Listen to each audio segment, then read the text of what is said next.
Okay, so all I can say at this stage is, holy shit.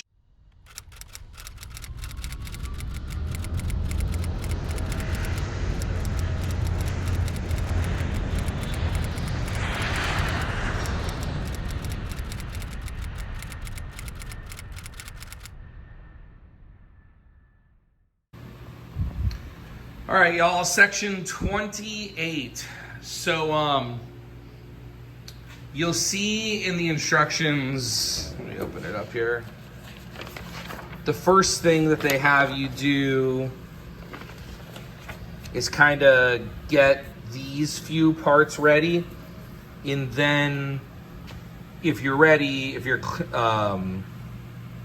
priming, you can go ahead and prime those and rivet them all together. But I want to do all my priming at once, so I kind of just clecoed them all together. I cut all my parts that I need for the whole section. I deburred them all. And then I just started assembling things. So this part, it's not hard. Just pay attention to the dimensions to drill your hole and then cut sections out. This gets a little confusing again. Nothing hard, just go slow.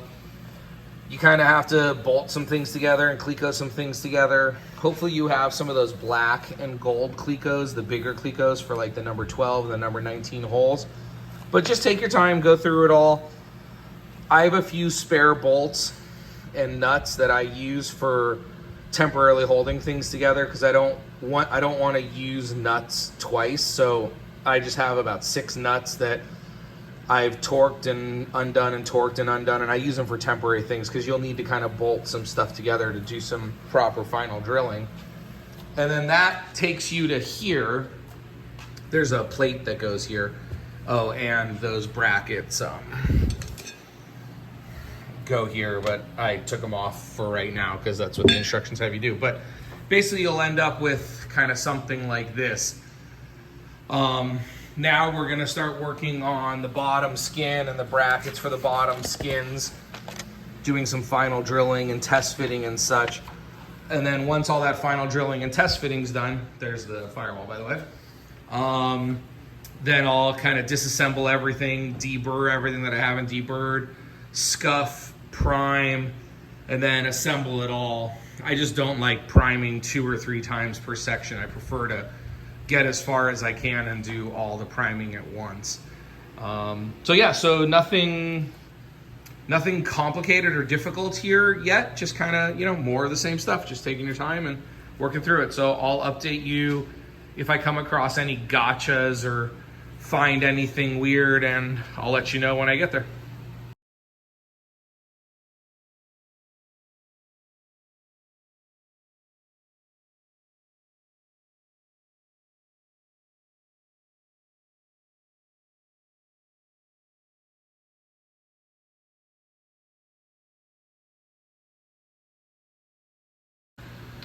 All right, y'all. So Firewall has been mounted to the forward fuse section, I guess the bottom section. This is what's known as the tunnel.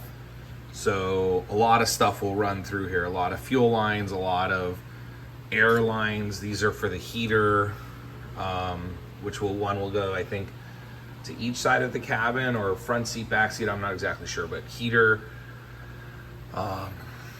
The pilot sits about here. Their feet are in this area here. Rudder pedals in this area. Just gives you kind of an idea of what we're looking at and the size and scope of it. And then eventually this will mate to this, which will then mate to the empennage section. So right now, what I wanted to talk about, nothing was difficult here except getting it on the wood blocks alone. One person would help a lot. But again, we're just final drilling. Now, at this stage of the RV10 build, my fuse kit has final sized holes. Vans switched over the last couple of years. Well, my understanding is the RV14 kit was always built with laser drilled final size holes. So technically there's no need to do this, the mock-up of parts and the final drilling. but none of the other kits had that. Over time, they've been converting the RV10, and my RV10 fuse kit is supposed to be final size holes. And I will tell you, it is very, very accurate. I'll show you. When they're non-final sized holes, you can't get your dimple dies through the hole. I mean, you could smash it through, but that's not a good idea. But these are final sized holes. And my reamer bit, you can usually force it through the holes. I still drill every hole. So this is a reaming bit, different than a drill bit. You can see it's got some kind of notches in it. And it just, you just gently, that's it. It's all it takes. Barely removes any metal. Just kind of make sure that both parts are lined up. So I still do that. One of the main reasons I'm still doing that is some RV14 builder buddies of mine are getting some cracking, some very, very, very small cracks. And I'll put a picture up if I can find some that they've sent me in some of their thicker parts, like their thick skins, which I think these are 6.3 or 4.2 metal, or it probably says on here. I think it's 0.43. No, that's the lot size. Oh, 0.40. On the thicker metal, and then these things really, I'm not sure if this is machine countersunk or dimpled yet, but they're getting a little bit of cracking. And what the belief is that the laser heats up the metal and creates a more brittle surface just for maybe 1/8 of an inch to 1/4 of an inch around the hole. And then the dimpling process, instead of stretching the metal, cracks the metal. Hey everybody, so you just heard me talking about laser parts. I want to avoid this conversation as much as possible because I think Vans is doing an absolutely phenomenal job with it.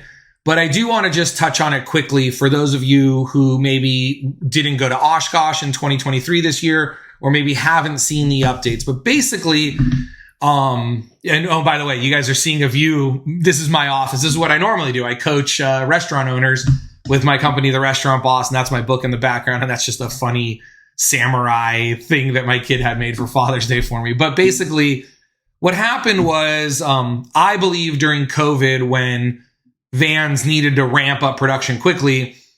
Let me back up a little bit. They've been experimenting with laser cut parts for a while, outsourcing it to other companies. They currently punch press. And I think they weren't super happy or didn't really see a cost savings or a quality increase or a reason to go to laser cut parts. So they never did. And then I think because they said they'd been experimenting with it for like 10 or 15 years and technology was getting better, when they saw the demand increase for COVID, I think they were like, hey, let's pull the trigger. This is the time to do it. So they went out to have some samples made, and the samples came back and passed all their tests, and they were really happy with it. So they went to a company. Now, again, this isn't all factual. This is what I'm getting from the conversations. So they went to a company, had them do some parts. They were happy with it, went to another company, had them do some parts. These parts went out in kits, and then the problem started.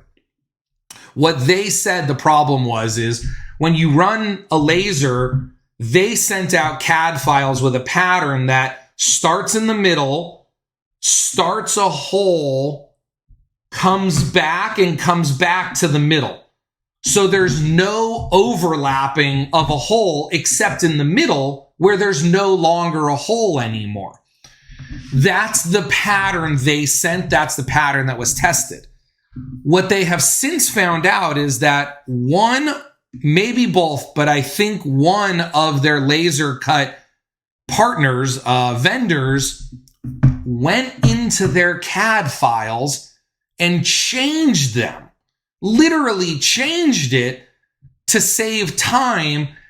And instead of starting in the center and running the pattern, it starts at, let's call it 12 o'clock, punches a hole with the laser, builds the circle, and comes back to 12 o'clock to finish the hole. What's happening is the laser is hitting 12 o'clock for a longer period of time because it's the start of the hole, and then re-hitting it. And it's basically heat treating the aluminum and making it brittle. that's where the cracks are happening. So you heard me say previously that even though I have final size holes, I had heard from some of my RV14 builders that they were getting cracks, and they sent me some pictures of their cracks. This was before Oshkosh and before the investigation really began at Vans. So I was still deburring holes and final drilling. As I've gone back and looked and watched videos and looked at pictures of my parts, because laser cut, they have to remove the blue vinyl before they laser cut. So any laser cut parts that you might have come without the vinyl on them. And I remember when I received my kit, like 2 or 3 parts, not a lot, didn't have vinyl. In my head, I was like, well, that's weird. I've gone back and looked at my pictures, and I do have like 2 laser cut parts, like only 2. And I did notice that they were harder to deburr. There was a little like chunk of metal that was harder to get out, but I worked them pretty good. I deburred them good.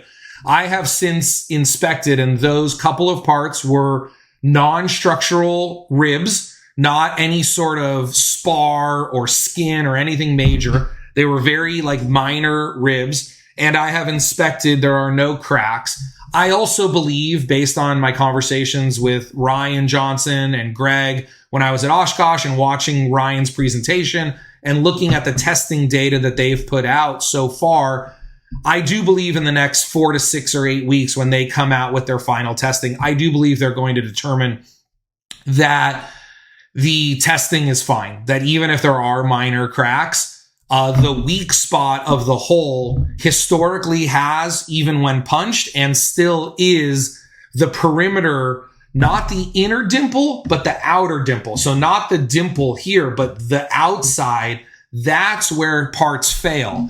And what they're finding is the parts are failing there at like 6 to 12 times acceptable load limits. So way beyond where we would ever take our airplanes. And whether it's laser cut with a crack, or dimpled, the failure is still happening at that outer rim. So essentially, punched or laser cut parts or bad laser cut parts have the same failure point, and it's not at the internal of the dimple. So basically for me, I'm in a build on phase. I've identified 1 or 2 more parts in my fuselage kit that are laser cut. I've inspected them. They look good. I'm going to wait. I don't need those parts for a while, so I'm going to wait to get the determination from Vans whether I should replace them or shouldn't replace them. But the point is, in my kit, I'm safe. I'm building on. I have no issues. Other people out there will have different issues, and this should be done on a case-by-case basis. But I just wanted to interject here quickly kind of on what I've heard, what my personal experience has been, and where my personal belief is. Yours may be different, but I mentioned laser cut parts in the video, so I thought I would interject this. And when I mentioned the laser cut parts in the video, that goes back to, so as I'm filming this right now, it's August 18th of 2023. Oshkosh was about 3 weeks ago. When I filmed that video where I mentioned the laser cut parts, that was like April or even March. So that was early on before Vans began investigating and really started to see this happening in large groups. So it was very much on the fringe then, and now it's not on the fringe. But anyways, sorry to make this video even longer than it has to be. That's kind of my rant about this. Let's get back to the build video. So I'm wanting to make sure that these holes are clean, that they've been fully sized, and then I still deburr. It takes a lot of extra time, but I think it's a step that's worth it to ensure we don't get any cracking. So that's about it. Other than that, again, at this stage, things are very simple. I just tilted it vertically. I'm going to do all my final drilling. I've done all the holes. Now I just have to move all the clecos one spot and remember where I moved them. Do the rest of the final drilling. I've traced out. I have to clean up. This is where the gear legs come out. So their machine nibbled it out. I'm just gonna have to clean that up, and then you trace kind of the elliptical shape. So I'll cut that out. And then, yeah, I think there's just a few more steps here of kind of test fitting some parts, and then we'll start priming and putting it all back together. So there you go. Okay, so all I can say at this stage is, holy shit. It's becoming an airplane. In one respect, it looks huge. Like, again, we're still missing the whole empennage, which is, I mean, it's almost the size of this, the tail cone, and then the elevators and rudder. Obviously, we'll move the orientation. This isn't permanently set up yet. It's more of a test fit. But the point I'm making is it looks huge. But then you start to think about, like, well, I'm sitting right here, and, like, that doesn't look that big. And this is the back seat, and it doesn't look that wide. So again, in some respects it looks huge, in other respects it's not all that big, but it's something. I want to thank my buddy Mark for helping with this. So what we're going to do right now, we've just got a few clecos in to hold it together just overnight. It's late here. We've got some wood blocks just kind of holding it up, and it's resting on clecos on this side. And then tomorrow I'll get the spacers in here and bolt it together. And actually, where is it? A guy, his name is Corey Bull. Where is it? Come on, man. Hold on. I'll fast forward through all this.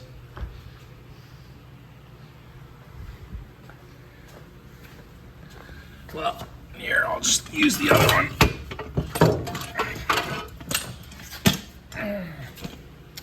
This goes in here with a couple of spacers. And so then this will rest on wheels, and you can just kind of jigger it around as you need it. So anyways, it's something. So you're gonna want to back rivet this part. I couldn't back rivet these. I think they're part D, because they have, like, they're double-sided. They're not an L shape like this. They're like a U shape, and I don't know how I'm gonna do the outside ones. I'll figure that out when I get there. But what I've gone ahead and done, like typical back riveting, is you drop your rivets in, put some tape on it. We've all done this before. But I found this big piece to be flimsy, and it kind of got a curve in it after dimpling everything. So I just put a few brackets on to keep it straight, because I noticed a couple of the rivets were standing proud because of a bend. So then what I do is I do a couple in the middle, I do a couple like 1/3 or half out, I do a couple at the end, just to kind of lock it in, because you can't put clecos on here. And then I'll just move it back and forth over the back riveting plate to make sure that, just making sure that you're always on the back riveting plate.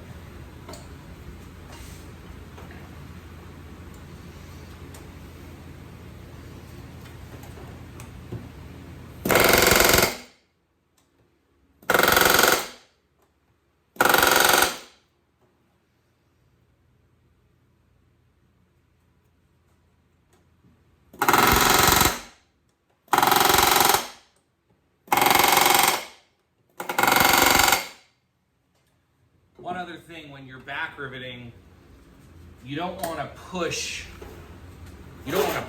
too hard, because then you'll push the rivet out. So let the spring here, as you kind of cover your rivet, just push that down a little bit. That spring will make sure that your part is mated properly. And then just barely touch the rivet and pull the trigger lightly. I've made the mistake of pushing too hard, and it pushes the rivet out, and then the rivet stands proud. So we want the tool to do the work. That's all. So one more little tip. I found it challenging to make sure that I had the back plate exactly where I wanted it. And then I was just standing here, and I had one of these US General magnets that I use. They're from Harbor Freight. I use them. My drawer is not very organized. I never should have opened it. But I use them in my, whatever these things are called, to keep it all organized somewhat. So I had a couple of extra ones. So then what I did is, these things are super strong magnets and they're flat. So then I set up the back plate where I want it, stuck the magnet on, and now it's holding it exactly where I want it. and it's straight, so that is a massive help. Go out and get yourself one of these for $5 at Harbor Freight. It works awesome for this. Even if you're earlier in the build, like with the ailerons and fuel tanks, when you do a lot of back riveting, boy, this would have made things a heck of a lot easier for me. So sometimes you got to get creative here, and I wish I did this earlier. I had a hard time with these rivets here. One, the plans call for 4s. AN426 3-4s. I used, after I did a few of them, I switched to 4.5s, and then where you double up here, it calls for 4.5s, and I'm going to put 5s in there. So, and then I did not rivet this way. I riveted in some very awkward manner, but this seems to be much easier. I could just get one hand on each side. I figured that out for these. And then while we're here, this is the antenna doublers that I have for, I'll show you. Let's see if I can get them. Oh, they're not in there. Where are they? Here they are. Hold on. Should have been more prepared for this video. Apologies. This is the Delta Pop antennas. One is for ADSB, one is for transponder. And so those will go right here. And so that's how I built these doublers. Same as I did in the other part where it's 2 pieces. I think they're 0.40. You can go thicker if you want, but I think it's fine. 2 4.0s plus this is, I think, 6.3. It's pretty thick. Or maybe this is 4.0. I don't know. But you do one so it interacts and mates with that stiffener, and then the other one fills the gap created by this stiffener. And so, yeah, that's going to look great. So there you go. I gotta get ready to go out to dinner with the family, and I'll do this either later tonight or tomorrow morning. Well, if you don't like blood, turn your head for a second. It's not that bad, but I cut my finger. It's in a Band-Aid now. I'll put the picture up, but boy, the stainless steel, they talk about it. It is sharp. I've cleaned up these edges a little bit, but it's still sharp. But I was just walking through here. It's a tight squeeze. Grabbed my shirt, stuck my hand out to stop this from falling off the table, and got the top of my finger where it's super thin. I'm gonna clean that up, obviously, but I think I'm gonna leave that drop right there. Just gonna leave it there to show that I built this airplane. So if they DNA test it 100 years from now, my blood will be on this airplane. Hey everybody, so I just put some of the Fire Barrier 2000, the 3M stuff, and now I Clecoed this together. You can see that gray shit on my fingers. And then we're gonna rivet all of these, then we'll rivet those, then we'll come back and rivet the this flange line here. The point of this insert is don't attach these when the instructions tell you. I know I can take those off, but there's no point of me taking those off because this is riveted. Now the instructions don't tell you to rivet this yet. I had heard from a lot of builders that it's easier to do this when you're doing the firewall rather than when the sides and everything are on, and that makes sense because then your only access is through the top. However, wait till you're done with this whole section. You can still get super easy access to riveting this. And these are just 4 bolts, so these are easy to add later. And the reason is I'm gonna have to stand this up for like the 5th time in this process, and I have to make this Jenga puzzle of wood blocks to support this. Whereas if you didn't have these or this on here, you just put a thick enough piece of wood, just a 2x4 that's thicker than this flange, just one here, and stand it up, and then you'll be able to get in and rivet all of those. So that's my suggestion for you here in this. Everything is so much easier with a builder friend, especially when your builder friend is building a 14 and knows what he's doing. Say hi, Tyson.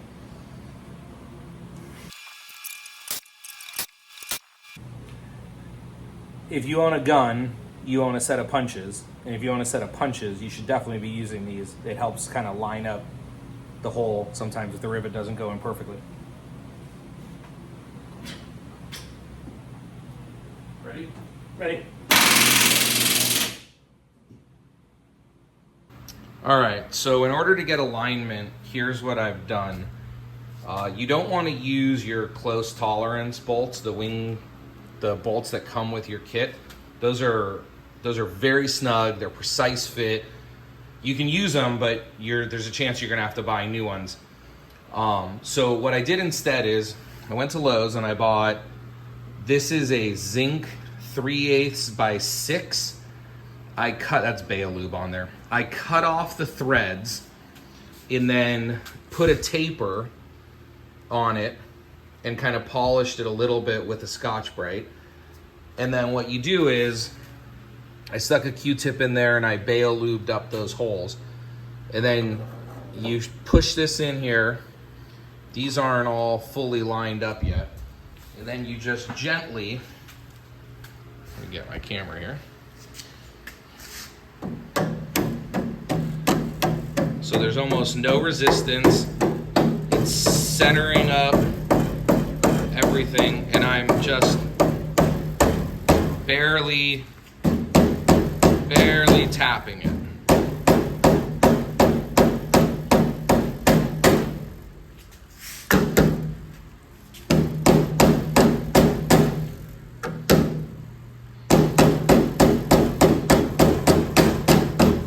Okay, then I'll go ahead and do that on the other side here.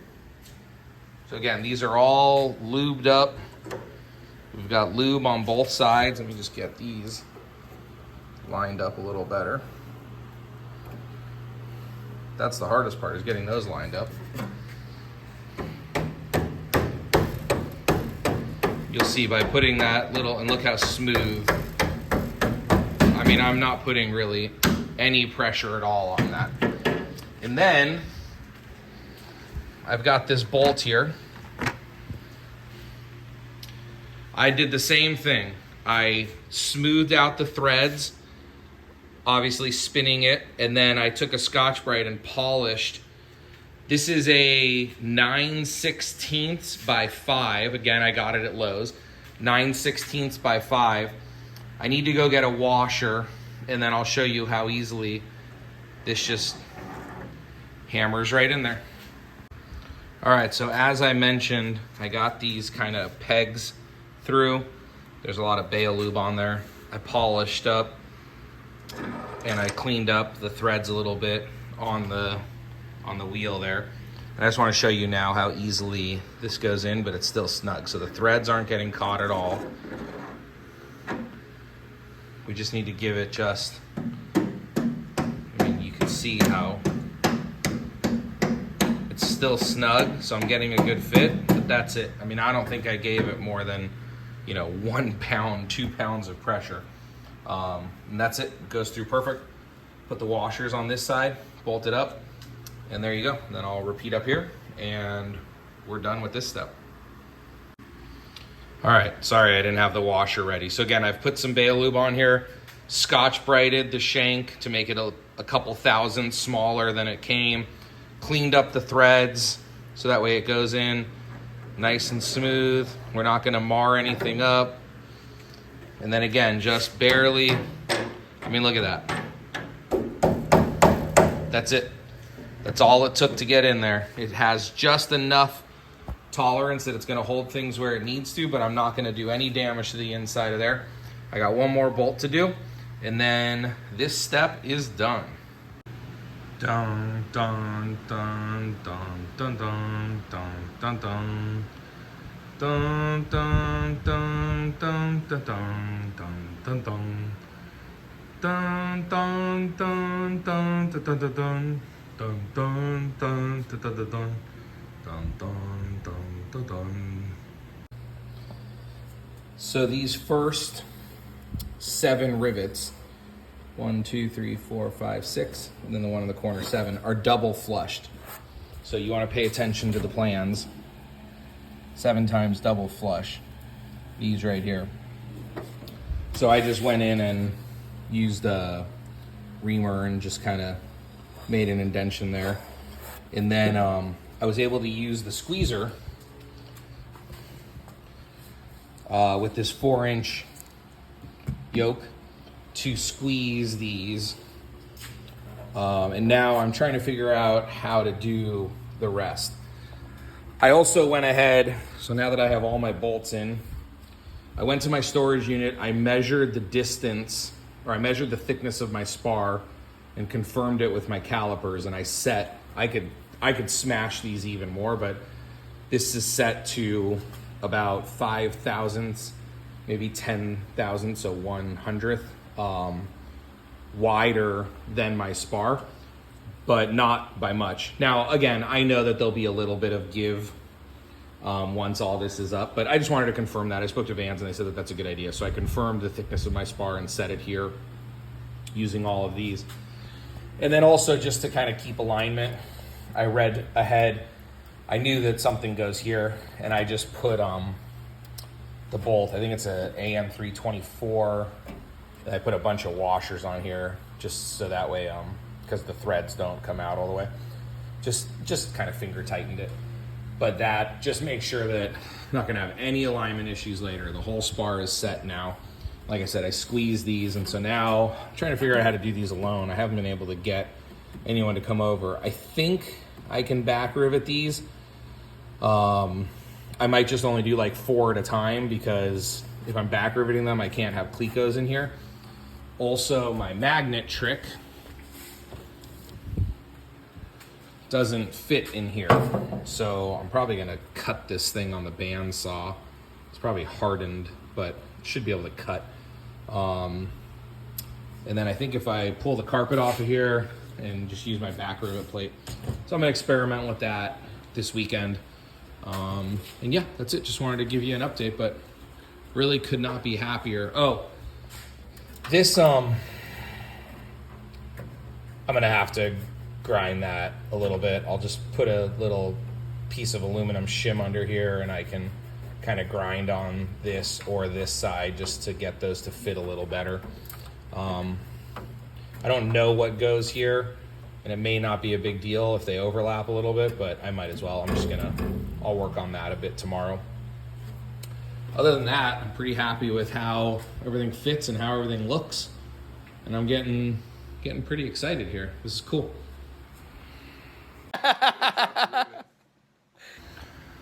All right, so section 28. I feel like I have been working on this for 3 months, because I think I have been working on it for 3 months. Let me tell you a couple of things here. One, I'm a huge proponent of putting the oil cooler on before the sidewalls are up. Just don't do it until you've joined the 2 fuse sections together, because you keep putting the firewall on its face and it's hard with this on here. I also did the oil cooler mod. Living in Texas, I've heard sometimes on climb out in the summer, it's hard to keep the oil temperature down. I'm also planning on doing cold air induction, which raises the horsepower of the engine a little bit. So I just went ahead and did that, but I have my butterfly valve on order from TCW with the servo. Also, don't put these on yet, because again, when you can just put a 2x4 here without worrying about this stuff, so you can stand this up, it makes it so much easier. And then these are easy to put on later. Also, use the Fire Barrier 2000. I didn't do as neat of a job on the corners, but it doesn't matter. But put a ring of it before this goes on and a ring of it before this goes on. This doesn't matter because it's sealed behind it. But you just don't want heat coming through. You know, who knows what the tunnel heat issues are from. But anyways, so section 28 is basically the forward fuse and then joining it up. I didn't really have any issues. You just it's just a lot of stuff, and a lot of stuff to keep track of, and a lot of stuff of taking your time. These were rubbing, so maybe test fit it. I had mine on when I realized it, and I had to grind that down a little bit. It's not a big deal. These are not permanently in yet. I just put them in for alignment. I've done some videos about the bolts and how I set these up and align them. By doublers, I've done a separate video on that. Yeah, I mean, I don't think there was anything all that difficult here. Like I said, I've done little separate videos on how I did the backplate riveting. Oh, this part, yes. So I was under here. I have a gap in my tables, as you can see. I was under here with the air hammer and like the mushroom cap, and my buddy was holding the bucking bar here. We were having problems. One, my buddy's not a builder, so I don't think he fully understood. And he does a great job because he's probably watching this. John, you're amazing. Thank you for the help. But I think sometimes the weight of the bucking bar was pushing the rivets down, so I was getting some rivets that were standing proud. So then we switched techniques about 6 rivets in and used this, where he went underneath and held it up like that, and then I used the long back riveter, and that just worked great. So if you can get anyone to just get under your airplane with the back riveter, or with the holding that, and then you back rivet with this guy, man, that works great. I did drill out 2 rivets because they were standing a little proud. And then also, I was able to squeeze, before I put the side plates on, I was able to squeeze these with the long 4-inch squeezer. These are the double flush rivets. But yeah, like I said, I don't think there are any gotchas here. I mean, look at the wiki for things that you want to watch out for. There are some mistakes in the plans about what to countersink and what not to countersink, or when to do it. So just keep an eye out for the wiki. But overall, section 29 or 28 is done. This was probably the most stressful part for me, was just getting the spacing right. But again, I have lots of videos on that and the bolts. And so, yeah, now it's time for the dreaded section 29. Everybody talks about the dreaded section 29 with bending, and this piece here that you got to be really careful of. You can see this doesn't line up perfectly. It's hard to tell. Almost the shadows, you can tell, like the holes, you start losing edge clearances, so you have to like pull this out with a C-clamp when you put your angle stops in, or your angles in here, to drill those holes so you don't lose your edge clearances. Yeah, that's about it. Have an amazing one. Okay, so not sure why, but the instructions don't have you dimple these holes until after this is all installed. And even with my pull dimple set, this metal is so thick, I had a really hard time dimpling them. So my suggestion is to dimple these holes and dimple the bracket before you install all of this, so you can get to it. So I had a really hard time dimpling those. Those are going to be installed with pull rivets, but yeah, I was not able to get a good dimple using the pull, like the close quarters dimpler. So yep, there you go.